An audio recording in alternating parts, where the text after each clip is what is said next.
अब सबसे ज्यादा तवीज लिखने वाला कहाँ पे कमाता है?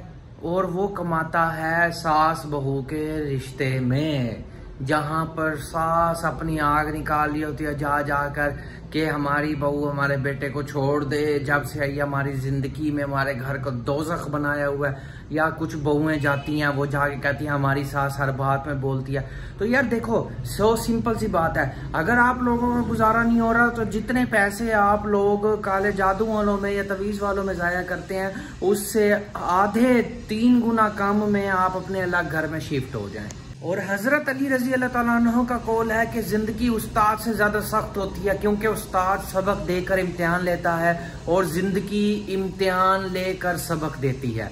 तो मैं सिर्फ एक बात बोलना चाहूंगा कि आज अगर किसी घर में सास बहू की लड़ाई हुई है, क्योंकि अगर हर सास अपनी बहू को बेटी जैसी छोड़कर जैसी का लफ्ज हटा देगी जिस दिन, उस दिन हर घर जन्नत बन जाएगा।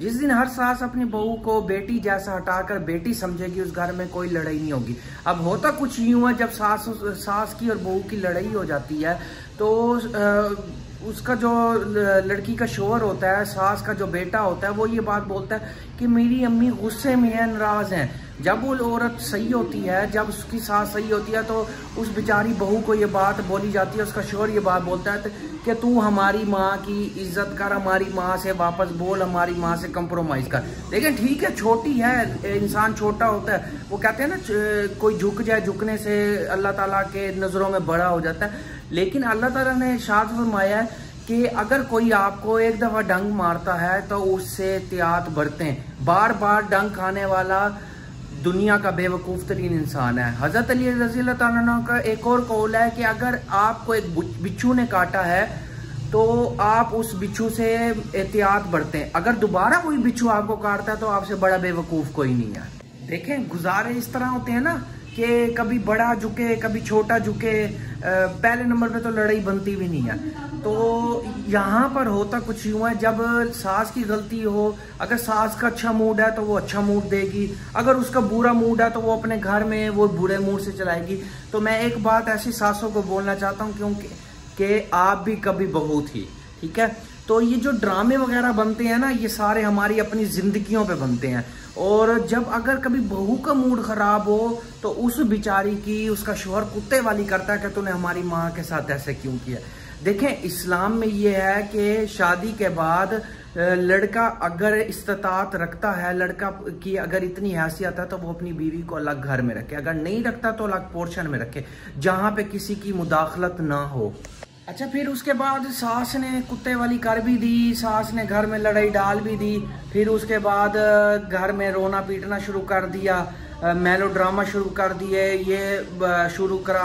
सारी लड़ाई झगड़े होने के बाद जब बेटा आया तो माँ ने फिर बेटे को बातें लगाई, फिर दोबारा उसी बेचारी बहू की कुत्ते वाली, अपने बेटे ने अपनी बीवी की कुत्ते वाली की।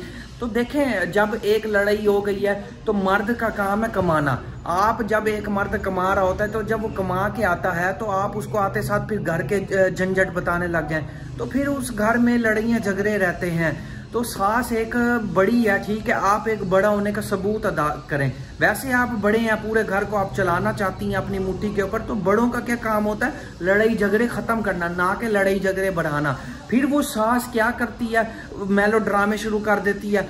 उसके बाद फिर लोग जो हैं, घर वाले जो हैं, ससुर जो है, शोहर जो है, वो फिर अपनी बीवी को झूठा करने लग जाता है।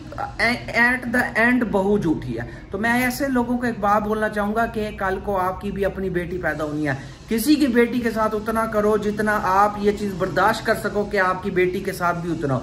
एक लड़की अपना घर बार छोड़ती है अपने शोहर की खातिर, तो उसके शोहर की ये रिस्पॉन्सिबिलिटी है कि अपनी बीवी की रिस्पेक्ट कराए। अगर सास का मूड खराब है तो शोहर ये बात बोल रहा है कि ठीक है, मेरी माँ का मूड खराब है, तुम माफी मांग। जबकि अगर बीवी का मूड खराब है तो फिर भी बीवी को गलत बोला जाता है। तो यार ऐसे ना करें।